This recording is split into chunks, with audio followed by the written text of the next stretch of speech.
État d'âme, un podcast qui vous embarque dans l'esprit et le corps des femmes. Avec des témoignages poignants, des histoires immersives prenantes et des interventions de professionnels de santé pour vous éclairer sur des sujets spécifiques concernant le corps et l'esprit. État d'âme, chaque femme est unique et chaque parcours de vie l'est aussi. Découvrez la femme dans tous ses états. État d'âme, un podcast de Stéphanie Jarry.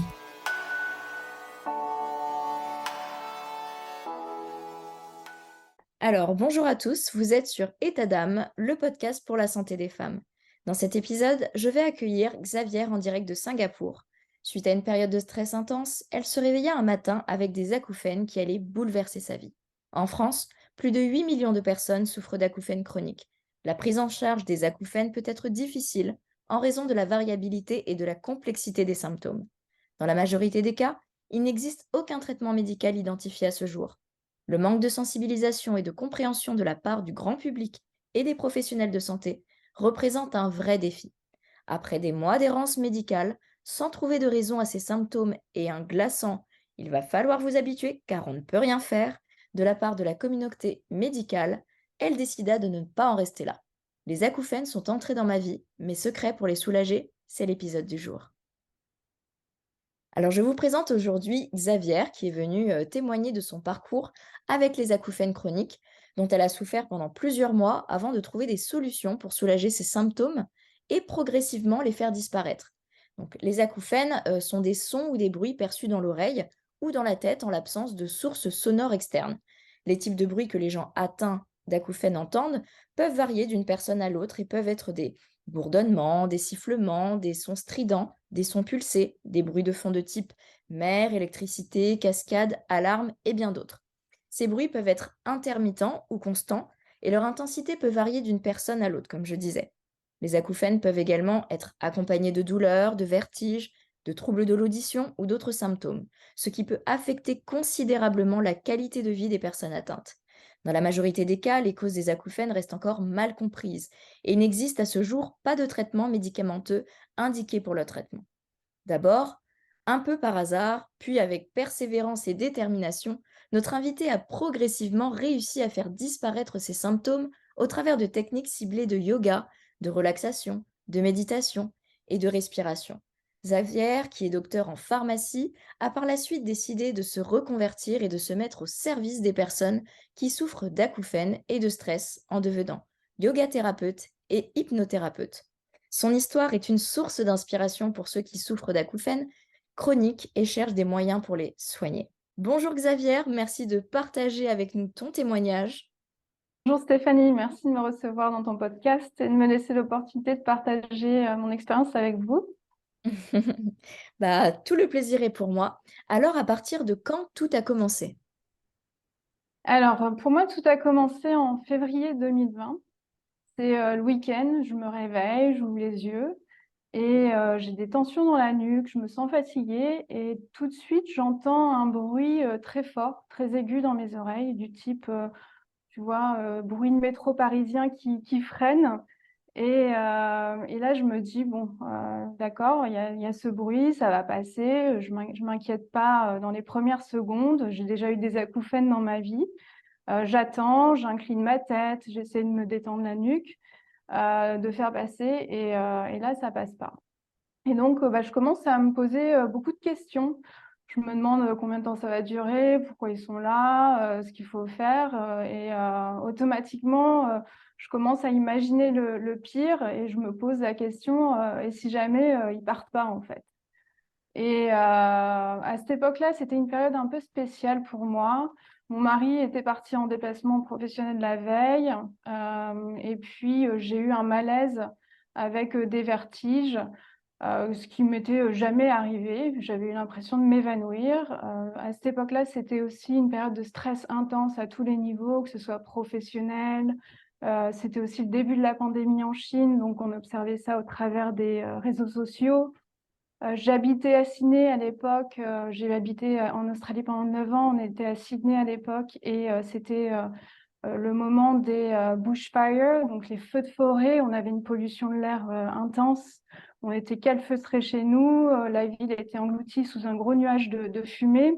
Donc un air assez toxique, et on portait en fait déjà les masques avant même que la pandémie commence, avant que le reste du monde suive avec la pandémie. Donc du coup, c'est sûr que c'est horrible tout ça. C'est normal que tu aies subi un stress intense et tu as pensé à cette période, d'aller consulter un professionnel de santé, un psychologue ou un médecin généraliste? Ou tu as préféré te focaliser plutôt sur, ce qui n'allait pas physiquement avant? Au départ, j'ai essayé de pas trop paniquer, de maîtriser mon stress. Je voyais bien que j'étais vraiment pas dans mon état normal, et de voir si, en laissant passer le temps, les sifflements disparaîtraient aussi. Et c'est vrai qu'à cette époque-là, dans les semaines précédentes, j'avais des signes qui me disaient qu'il y avait quelque chose de pas normal qui se passait, d'inhabituel. Je faisais beaucoup de sport, de course à pied à cette époque, et au cours des dernières semaines, j'étais tombée 3 fois, trébuchée 3 fois et tombée 3 fois. J'avais une grosse crise d'angoisse, ce qui m'était pas arrivé depuis l'âge de 11 ans. J'avais des tensions dans les trapèzes, dans les cervicales, une espèce d'hyperactivité cérébrale aussi qui me permettait de consommer du contenu à volonté. Donc, je lisais des livres, par exemple, de 250 pages en quelques heures en faisant de la lecture transversale, une sorte de boulimie d'information. J'avais remarqué aussi que j'avais une sensibilité accrue au bruit. Et tout ça, ça me faisait dire, bon, je suis professionnelle de santé, ça me faisait dire que j'avais un système nerveux qui était anormalement actif et sous tension. Donc, je voulais me donner un petit peu de temps, me calmer, essayer de me reposer. Et puis, au bout de 2 jours, ça s'améliore vraiment pas. J'ai des maux de tête intenses, des vertiges qui font leur réapparition. Je continue à trébucher. Quand je mange, j'ai du mal à avaler mes aliments. Et puis, les bruits sont toujours là dans ma tête. Donc, j'ai commencé un petit peu à paniquer à ce moment-là, parce que dans ma famille, on a un historique d'anévrisme cérébral. L'anévrisme cérébral, c'est une malformation vasculaire qui est à cause d'une dilatation anormale d'un vaisseau dans le cerveau, dont mon frère a souffert et avec lequel il aurait pu perdre la vie. Et parfois, c'est congénital. Donc, voilà, ça tourne dans la famille. Et j'ai pensé qu'à ce moment-là, tous les symptômes que je présentais pouvaient être potentiellement la cause d'un anévrisme cérébral. Et donc, c'est là que j'ai décidé de me rendre directement au service des urgences. Au service des urgences, ils me reçoivent. Ils sont quand même un petit peu inquiets, parce que c'est vrai qu'il y a beaucoup, beaucoup de symptômes d'ordre neurologique finalement. Et ils me font une batterie de tests, dont un angiogramme pour écarter justement ce risque d'anévrisme cérébral. Donc l'angiogramme, c'est un scan du cerveau où on observe les formations vasculaires. Et donc, ils ne trouvent rien, qui est dans un sens rassurant à ce moment-là, mais ça n'explique toujours pas mes symptômes. Donc, après ça, il me réfère à un neurologue. Et donc, je vais voir le neurologue. Il m'examine rapidement, hein. Le temps de l'examination chez le neurologue, ça ne dure pas très longtemps. Il me pose quelques questions, voir s'il y a probablement des symptômes dépressifs. Voilà, il me pose des questions. Et puis, il va me faire un IRM qui ne montrera absolument rien d'anormal dans le cerveau, pas de tumeur particulière qui pourrait expliquer les acouphènes. Et puis, du coup, quand je le revois, il m'explique que je souffre d'acouphènes, qu'on n'a pas de traitement pour les faire disparaître. Et puis, dans un deuxième temps, il me dit en revanche, il y a une option de faire partie d'un traitement expérimental, un médicament qui est normalement utilisé chez des épileptiques et pour les douleurs neuropathiques périphériques, qui est aussi utilisé chez les personnes qui souffrent d'acouphènes. Pourquoi? Parce que ils partent du principe que les épileptiques et les acouphéniques ont une présentation qui est similaire. Dans le cerveau des personnes qui souffrent d'acouphènes, on a observé qu'une partie du système nerveux auditif, notamment le cortex auditif, qui est la partie du cerveau qui analyse les informations auditives, présente une hyperexcitabilité et une synchronie, donc la capacité des neurones à s'activer tous en même temps ce qui est pas voulu, hein, ce qui est pas bénéfique. Et ces manifestations sont similaires à ce qu'on peut observer dans le cerveau d'un épileptique, mais à l'échelle de tout le cerveau pour un épileptique. Donc, il me propose ce médicament, mais il me dit tout de suite, il me prévient des effets secondaires et il me dit You're not gonna quite feel yourself anymore. Donc, la traduction, c'est vous n'allez plus tellement vous sentir vous-même avec ce médicament. Et à ce moment-là, je sais exactement de quoi il veut parler parce que bon, je suis pharmacienne, j'ai fait mon internat de pharmacie en psychiatrie et j'ai vu de mes yeux comment ce genre de médicaments peuvent complètement vous abrutir et vous rendre étranger à vous-même. Et pour moi, il n'était pas question que je prenne ce médicament, ce n'était pas du tout une option. Et donc après être partie de chez le neurologue avec cette prescription dans les mains, mais que j'ai jamais été me faire délivrer, et ben je suis allée consulter d'autres professionnels de santé. On est tous passés par l'ORL, d'autres avis médicaux, et puis j'ai eu toujours la même réponse. Il n'y a pas de traitement, il va falloir vous habituer, on peut rien faire. Et là, c'est vraiment une déclaration collective d'impuissance de la médecine moderne. Et c'est dur de passer par là. On vous renvoie chez vous, vous vous débrouillez. Le parcours de soins s'arrête complètement là pour vous et ensuite vous êtes complètement livré à vous-même. Et du coup, quand tu as entendu cette phrase qu'il n'y avait pas du tout de traitement et qu'il va falloir vous y habituer, tu t'es dit bah non, en fait. Et tu as voulu ne pas en rester là et... Bah, au départ, au départ, pour moi, ça a été, il y a eu plusieurs phases. Il y a eu d'abord cette phase de désespoir parce que on rentre chez soi, on a le bruit dans la tête, on se dit que vivre avec un bruit pareil dans les oreilles, c'est impensable, c'est vraiment une torture. Bon, pour certaines personnes à différents degrés, hein, l'intensité peut varier considérablement d'une personne à l'autre, la nature du bruit. Mais je pense que pour toutes les personnes qui subissent les acouphènes, c'est quelque chose d'horrible, quoi. Et donc, je me disais, je ne vais pas pouvoir y arriver, je vais juste craquer. Et j'en arrivais à avoir des pensées très, très sombres à un moment donné. Je me sentais aussi très seule parce que personne autour de moi pouvait comprendre, que ce soit les professionnels de santé ou ma famille ou mes amis. Je disais oui, j'ai des acouphènes. Ils faisaient oui de la tête. Ils comprenaient ma détresse, mais ils la vivaient pas. Donc je me sentais très seule. Je me sentais aussi bien sûr très impuissante parce que j'ai toujours été une personne très résiliente. J'ai toujours travaillé dur pour avoir ce que j'ai. Et je sais qu'avec la volonté, on peut arriver à beaucoup de choses. Et puis là, pour la première fois dans ma vie, eh ben, même avec la meilleure volonté du monde, ça ne ferait pas partir le bruit. Donc cette impuissance, elle est assez difficile à accepter. Et puis de la colère aussi parce que je trouvais que c'était trop facile pour les soignants de se dire bon bah voilà il faut vous habituer quand on n'a jamais vécu les acouphènes soi-même, qu'on ne sait pas ce que c'est. Je trouve que c'est facile de dire ça et je me suis sentie un petit peu laissée de côté par le système de soins.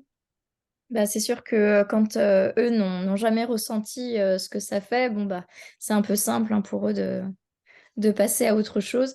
Je sais qu'il existe deux types d'acouphènes. Les acouphènes objectifs, qui eux sont plutôt rares, avec 5% des cas. Ils sont causés par une source physique audible à l'extérieur de l'oreille, donc tels que des spasmes musculaires ou des anomalies vasculaires dans la tête ou le cou. Et la personne entend par exemple le bruit du sang qui circule dans le cou ou la tête. Et une personne extérieure peut l'entendre. Et leur cause doit être recherchée parce qu'un traitement est souvent possible. Et puis l'autre type, c'est les acouphènes subjectifs qui représentent 95% des cas et qui ne peuvent être entendus que par la personne elle-même. Donc ça prend souvent la forme de bourdonnement d'oreilles ou de sifflement uniquement perçu par le patient. Et donc toi, de quel type d'acouphène es-tu touché? Alors, en ayant fait plusieurs types d'examens, Et en étant passée par différents professionnels de santé, l'ORL, le neurologue, etc., j'ai fait un angiogramme, un IRM, un audiogramme.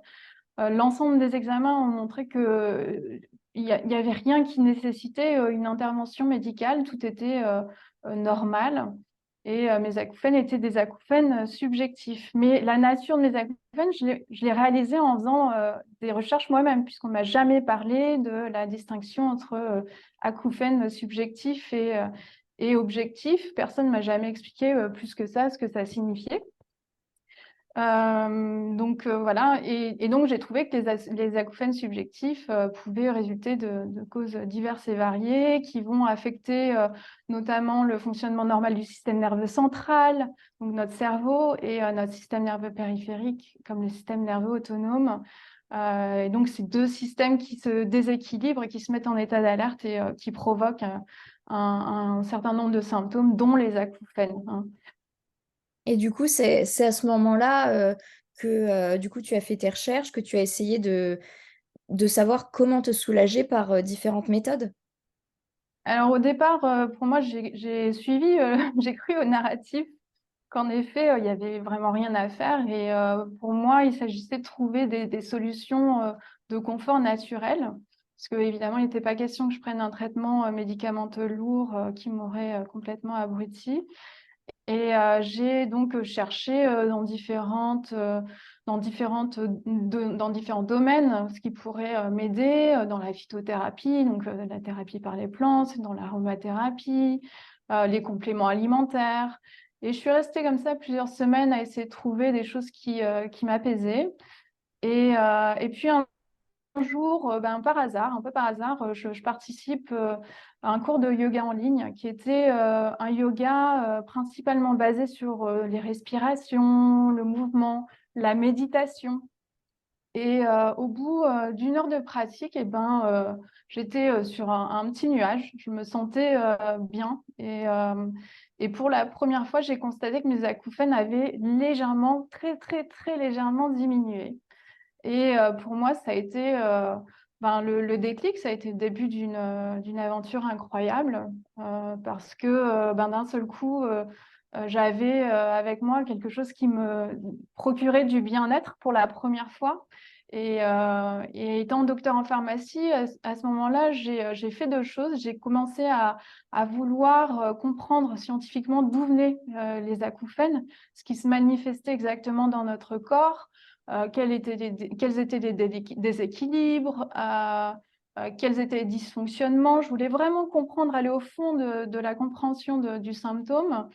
Et ensuite comprendre pourquoi des techniques telles que j'avais pratiquées pendant cette session-là, les respirations, les mouvements, la méditation, pourquoi ça fonctionnait. Et à ce moment-là, je tombe sur une pléthore de publications scientifiques sur ces techniques et leurs effets concrets sur notre cerveau, notre système nerveux. Je découvre le système sympathique, parasympathique. Donc cette fameuse connexion corps-esprit dont on parle, d'un point de vue de la science, et qui me permet voilà, d'affiner finalement ma compréhension de ce qui est en train de se passer à ce moment-là. Donc, je continue à pratiquer parce que je me sens bien, je me sens mieux. Mes acouphènes ne bougent pas nécessairement à ce moment-là, j'ai aucune attente particulière, hein, je le fais vraiment parce que ça me fait du bien. Je me sens plus détendue. Et donc, en faisant ces recherches, ces publications scientifiques, je découvre tout ce domaine de la yoga thérapie, qui est donc le yoga appliqué à la santé, hein, qui est utiliser toutes ces techniques pour des objectifs santé. Et je me forme à cette époque-là, puisqu'on était sur le départ, on devait déménager à Singapour à cette époque-là. Bien que la yoga thérapie m'intéressait énormément, je voulais me former. Mais là, je ne pouvais pas rentrer dans une école, ce n'était pas le bon moment dans la transition. Donc, je me suis formée de manière autodidacte aux techniques à ce moment-là. J'ai fait une formation ensuite en arrivant à Singapour. Et je lis tout ce qui passe dans la littérature scientifique. Je suis complètement absorbée, fascinée par la yoga thérapie. Moi qui aime le naturel, j'étais vraiment fascinée. Et au fur et à mesure de mes apprentissages, je deviens beaucoup plus intentionnelle avec mes pratiques parce que je commence à identifier des exercices qui s'opposent directement au dysfonctionnement qu'on peut observer dans le cas des acouphènes. Et je me fais un petit portfolio de pratiques qui me font du bien et que j'affine au fur et à mesure. Je fais bien sûr autour de ça, avec la compréhension de ce qui se passe dans le corps, avec les acouphènes, je fais certains changements dans mon quotidien. Et quand on souffre d'acouphènes, c'est un changement radical de mode de vie hein, aussi au travers duquel on va. Donc j'ai modifié mon alimentation d'une certaine manière, j'ai modifié ma routine, favoriser le sommeil, utiliser certaines plantes, etc. Et donc, j'implémente tout ça au fur et à mesure à ce moment-là, sans vraiment non plus avoir d'attente. Enfin, je continue dans la lignée, je veux me sentir mieux. Et j'observe qu'au fur et à mesure, mes acouphènes cèdent progressivement et que, au fil des mois, ils finissent par disparaître. Et c'est pas du jour au lendemain.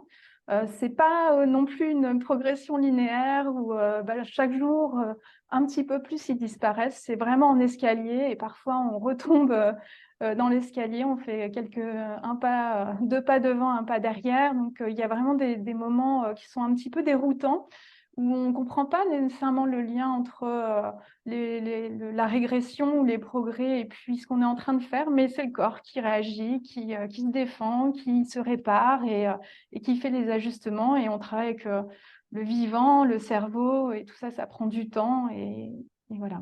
Je pense qu'il y a beaucoup d'auditrices, en tout cas, qui nous écoutent, touchées par les acouphènes, qui ont envie de monter cet escalier.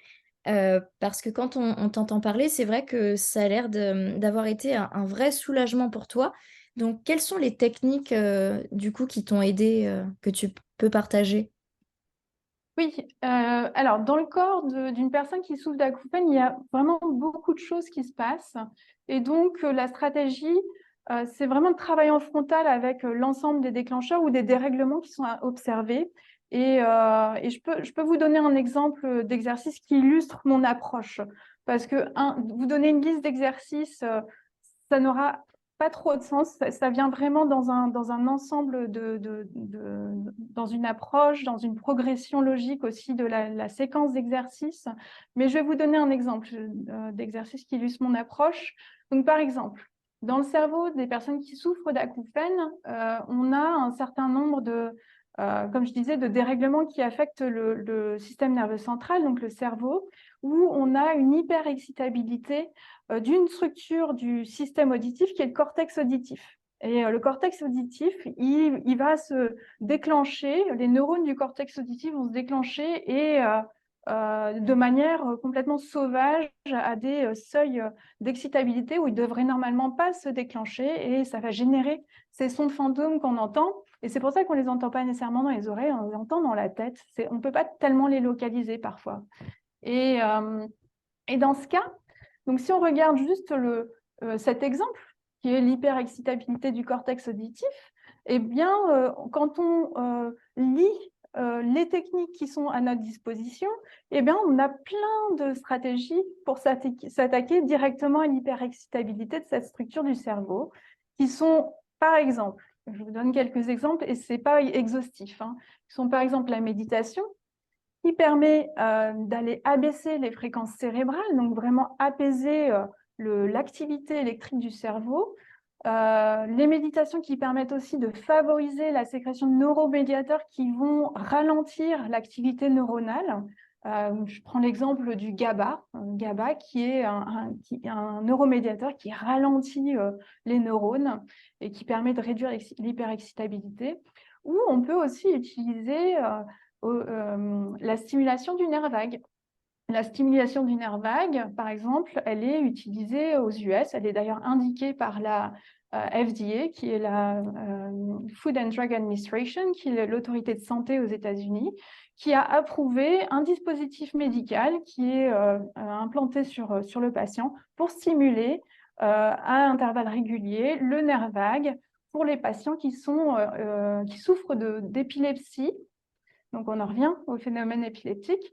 et les épilepsies ou les dépressions qui sont résistants aux médicaments. Et donc, ce qu'on sait, c'est que, par exemple, donc je vous donne un exemple d'exercice de stimulation du nerf vague qui se dirige à l'hyperexcitabilité, que vous pouvez faire maintenant chez vous.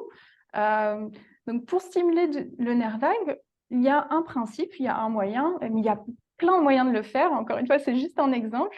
Pour stimuler le nerf vague, eh bien, on sait qu'à l'inspiration, pour stimuler le nerf vague, on sait qu'à l'inspiration, eh bien, le système sympathique est activé. Donc ça, ce n'est pas le système qui nous intéresse, parce que le système sympathique, c'est ce qui nous met en alerte.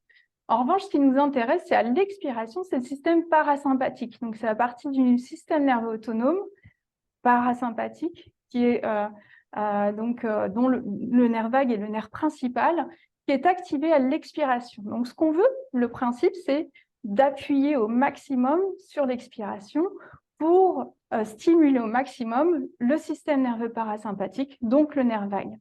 Et donc pour faire ça, tout simplement, je vais prendre une inspiration normale par le nez et je vais expirer en 8 fois.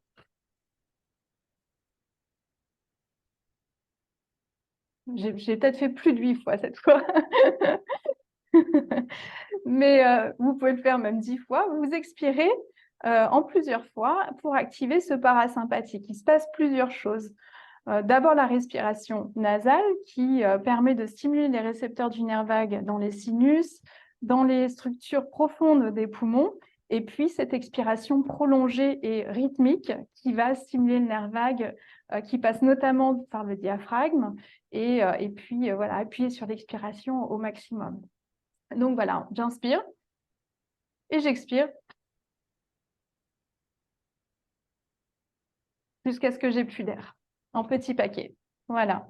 Donc là, vous stimulez votre nerf vague, vous pouvez vous asseoir, faire ça pendant 5 minutes et puis juste observer dans votre corps comment vous sentez. Mais normalement, il y a vraiment une puissante sensation de relaxation qui s'installe au fur et à mesure des minutes, au fur et à mesure de la pratique. Donc, voilà, dans le corps des personnes qui souffrent d'acouphènes, on observe une multitude de dérèglements tels que l'hyperexcitabilité du cortex auditif. Il y a plein de choses qui sont déréglées avec des causes multiples. Et donc, on utilise les outils de la yoga thérapie de manière très ciblée parce que je sais que avec ce principe, je peux travailler de cette manière-là sur cette structure en particulier ou ce dérèglement en particulier. Voilà. Ensuite, les pratiques, elles doivent aussi suivre une progression logique. Donc, ce n'est pas juste mettre des exercices les uns derrière les autres. On a toujours cette alternance importante de stimulation, relaxation du système nerveux pour qu'il puisse faire les ajustements nécessaires. On travaille toujours en tension, relaxation, tension, relaxation. Donc, c'est une sorte de gymnastique, si vous voulez, du système nerveux. On prépare aussi le corps et le mental pour qu'ils puissent se relâcher, pour pouvoir recevoir au maximum les bénéfices des exercices qu'on propose et notamment les méditations qui viennent toujours à la fin d'une pratique. L'heure de pratique est là pour préparer aussi le corps et le mental à rentrer dans la méditation. Voilà. Et du coup, tu accompagnes les personnes souffrantes d'acouphènes? Oui, alors après cet événement, j'ai décidé de me former à la profession de yoga thérapeute et d'hypnothérapeute. Et maintenant, je me consacre aux personnes qui souffrent d'acouphènes, mais aussi aux personnes qui souffrent du stress et de l'anxiété. Les deux étant intimement liés, mais parfois j'ai des personnes qui viennent me voir et qui souffrent uniquement du stress et de l'anxiété, et c'est très bien aussi. Donc j'ai fait, à la suite de tout ça, j'ai mis du temps à concevoir tout ça, mais après, après avoir commencé des pratiques de yoga thérapie, après avoir proposé différents programmes qui étaient divers et variés, c'est généraliste, je me suis dit, mince, non, quand même, c'est de là où je viens, c'est pour ça que je suis devenue yoga thérapeute. Et puis, j'ai senti cet appel de proposer un programme spécifiquement pour les personnes qui souffraient d'acouphènes. Je ne l'avais jamais partagé. avec qui que ce soit, même les personnes qui venaient à mes programmes de yoga thérapie. Et j'ai fini par le partager quand je me sentais confortable, que je sentais que mes acouphènes étaient vraiment derrière moi. Et parce on a toujours peur d'en parler, hein. On a toujours peur que ça revienne. Et donc, je me suis sentie assez forte, assez confortable. Et puis, j'ai créé donc 2 programmes, un programme spécifique pour les acouphènes et un programme spécifique pour le stress. Tous les 2, c'est des programmes qui durent 5 semaines, à raison d'1 heure par semaine. Et donc, je les propose sur mon site web xavierdesmet.com. Et je fais aussi des consultations en ligne via Zoom pour une approche plus personnalisée, pour aller vraiment beaucoup plus en profondeur sur voilà, les symptômes. Bah, pour les auditrices, je mettrai tout ça en légende pour que vous puissiez trouver rapidement le site de Xavier. Et en quoi consistent ces 2 programmes? Alors, quand vous inscrivez au programme, vous recevez une vidéo d'introduction où j'explique mon approche. Donc, vraiment très scientifiquement, hein. C'est important que les personnes qui suivent le programme comprennent pourquoi ils vont faire ces exercices-là en particulier. Donc, tous ces principes enfin, j'ai touché un petit peu du doigt, dont on a touché un petit peu du doigt ensemble, et ben, j'explique tout ça, que vous deveniez vraiment acteur de votre santé. Et puis, chaque semaine, pendant 5 semaines, vous recevez 1 heure de pratique en vidéo et puis du matériel supplémentaire pour vous accompagner avec des nombreux conseils, des règles d'hygiéno-diététique, des relaxations audio, des fiches d'exercices à faire entre les pratiques d'1 heure, à faire chez vous pendant 10-15 minutes tous les matins pour consolider les acquis. Tout est dans la discipline et la régularité, c'est très important. Je donne aussi voilà, des conseils sur l'alimentation qui est cruciale. Et puis d'autres petites choses en termes de compléments alimentaires, des plantes, etc. Dans ces programmes, moi, j'ai réuni vraiment tous les conseils et techniques que j'ai moi-même utilisés pour guérir mes acouphènes. C'est des programmes enregistrés que vous pouvez faire quand vous voulez et qui sont accessibles à tous. Vous pouvez le faire à votre propre rythme parce que les vidéos restent disponibles pendant plusieurs mois. Donc, comme je disais, j'ai des consultations aussi en ligne qui permettent un accompagnement qui est beaucoup plus personnalisé, qui s'adapte aux besoins particuliers. C'est important aussi parfois. Est-ce que tu peux nous en dire un peu plus sur la yoga thérapie? Alors, la yoga thérapie, c'est le yoga appliqué à la santé. C'est une discipline qui utilise des techniques douces et moins douces parfois, de respiration, de relaxation, visualisation, méditation, du breathwork, des mouvements, des renforcements, des étirements. Toutes ces pratiques, en fait, on les choisit en fonction des objectifs à atteindre, qui soient d'ordre physique ou émotionnel parfois.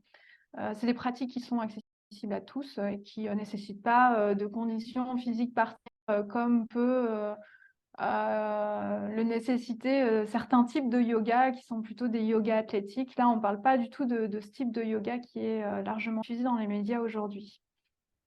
Voilà, c'est un yoga beaucoup plus traditionnel. Donc, toutes ces techniques font l'objet de recherches scientifiques, hein, pour les nombreux bénéfices sur la santé, sur le bien-être. Et tous les jours, on en apprend un petit peu plus sur les effets bénéfiques de ces méthodes et pourquoi elles marchent. D'ailleurs, dans certains pays comme le Canada, la yoga thérapie est largement utilisée dans des établissements de santé. Ça fait partie du parcours de soins. Et en quoi la yoga thérapie est-elle utile, dans la prise en charge, en fait, des acouphènes? Eh ben, la yoga thérapie, elle permet de travailler spécifiquement sur les déséquilibres qui sont installés chez les personnes qui souffrent d'acouphènes. Donc, par exemple, on en parlait tout à l'heure, on a un système nerveux central et autonome qui sont en état d'hyperactivation. On va donc pouvoir travailler sur la régulation du système nerveux, réduire les fréquences cérébrales, ralentir l'activité électrique du cerveau, travailler sur la stimulation de la circulation cérébrale. On va aussi pouvoir travailler sur un état émotionnel dégradé. Souvent avec les acouphènes, ça s'accompagne de stress, d'anxiété, Parfois, le stress et l'anxiété est à la source, mais c'est aussi la conséquence des acouphènes. Et donc, on va pouvoir stimuler les hormones du bien-être, de la relaxation, telles que la dopamine, l'ocytocine, la sérotonine. On connaît des méditations qui sont capables de le faire. On peut aussi réduire les hormones du stress, comme le cortisol. C'est largement démontré que ces pratiques permettent de faire ça. Et on travaille aussi sur des techniques de régulation émotionnelle. On travaille vraiment sur le lien corps-esprit. On va aussi favoriser le remodelage des voies neuronales, des circuits auditifs du cerveau, qui est nécessaire dans les acouphènes, en stimulant la neuroplasticité. On a des méditations, par exemple, qui stimulent la sécrétion du BDNF, qui est un composé, je dirais pas dans les détails techniques, mais qui permet de créer des nouveaux neurones, des nouvelles connexions. On va travailler à rétablir la qualité du sommeil, qui est essentielle dans la disparition des acouphènes, en rétablissant notamment la sécrétion de la mélatonine, mais pas que. On va chercher aussi à détendre, à atteindre des états de détente musculaire et la détente des fascias. Les fascias qui font partie de notre système nerveux, qui réagissent à notre stress, qui ont une importance considérable dans notre bien-être. Et on va travailler notamment sur les structures du cou, de la mâchoire, des épaules, qui sont étroitement liées aux structures du système auditif et qui peuvent à eux seuls exacerber les symptômes de l'acouphène, voire parfois en être à l'origine. Il y a beaucoup de gens qui souffrent de bruxisme et qui vont déclencher des acouphènes à la suite de leur bruxisme, à cause d'une irritation nerveuse qui atteint le système auditif. C'est vraiment de la petite mécanique, des nerfs, qui a une importance considérable. Donc, la yoga-thérapie permet aussi de développer des liens, d'autres liens avec nos pensées, avec nos émotions, nos sensations physiques. On va pouvoir reconnecter avec son corps, avec ses besoins. C'est important de pouvoir aussi prendre cet aspect soft de la yoga-thérapie, qui est aussi essentiel, l'aspect émotionnel et reconnexion au corps. En tout cas, merci beaucoup pour ces explications. J'espère que cela va aider les auditrices, mais aussi les auditeurs qui nous écoutent, touchés par les acouphènes, et les soulager comme toi, tu as pu retrouver un grand soulagement. Si tu avais un conseil à donner aux auditrices, enfin aux auditeurs aussi, qui sont dans une errance médicale, qui ont du mal à se faire entendre et surtout écouter réellement pour qu'on puisse les aider, quel message tu souhaites leur faire passer? Alors, moi, c'est ce que j'aurais aimé entendre, en tout cas quand j'ai eu le déclenchement des acouphènes. Je pense que la première chose à faire, c'est en effet consulter un professionnel de santé, même si à un moment donné, on s'oppose peut-être à la réponse, on ne peut rien faire. Mais la première chose à faire, c'est d'écarter toutes les affections sous-jacentes qui nécessiteraient une attention médicale et qui seraient à l'origine des acouphènes, pour les mettre de côté. Malheureusement, c'est la minorité, c'est 5%. Mais c'est important de pouvoir clairement les mettre de côté, d'aller faire ces examens et de consulter avec un professionnel de santé.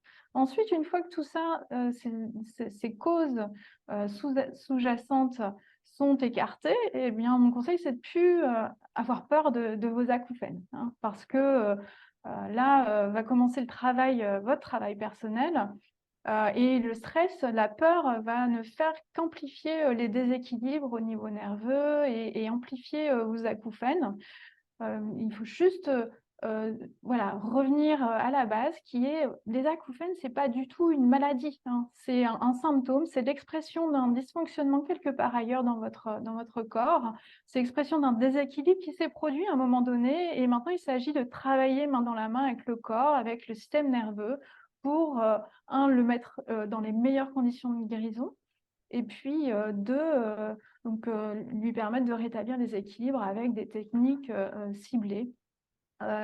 Il faut aussi prendre soin de son cerveau et de son mental, ce qui implique parfois un changement radical de style de vie. Je pense que là où vous en êtes aujourd'hui, vous savez ce qui est bon et pas bon pour vous dans la vie que vous avez aujourd'hui.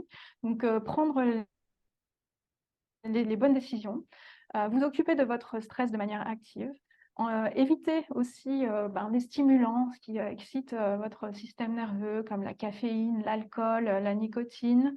Manger, sainement, mais pas seulement sainement, c'est, adopter une alimentation qui est favorable pour votre cerveau, donc notamment l'alimentation anti-inflammatoire, consommer des oméga 3 et cetera. Avoir aussi faire de l'exercice physique, régulièrement, au moins 3 fois par semaine, 20 minutes pour pouvoir, aérer, et mobiliser, les fonctions de votre organisme, et puis, vous assurer que vous ayez un sommeil de qualité. Et un sommeil de qualité, c'est pas forcément un sommeil qui, dure, c'est pas un nombre d'heures, c'est aussi une routine et une heure de coucher, une heure de réveil et tout ce que vous faites autour de cette routine. Donc, à faire bien attention à ça, il y a beaucoup de choses à prendre en considération. Et puis, une fois que vous avez fait tout ça aussi, de savoir que si, vous avez besoin d'un support psychologique, de ne pas hésiter à aller consulter. Parfois, il y a des choses qu'on a besoin, de sortir, on a besoin de voilà. Donc, surtout de ne pas hésiter à avoir ce support psychologique si vous sentez que vous en avez besoin. Voilà, et de prendre soin de vous faire plaisir. C'est important. Voilà, et de vous éduquer parce que, il faut accepter que les acouphènes, ce soit une vulnérabilité. Voilà, on a une vulnérabilité et puis après, il s'agit de travailler avec ça. On sait que, voilà, on doit faire avec et puis, mais il y a une issue, il y a vraiment une sortie et ça implique aussi de faire aussi des efforts, sur le très long terme, mais ça vaut largement la peine. Voilà. Eh bien, ce sont sur ces conseils et ces mots d'espoir que nous achevons cet épisode. Chers auditeurs, merci de nous avoir écoutés. Vous écoutiez État d'âme, un podcast de Stéphanie Jarry. À très vite pour un prochain épisode.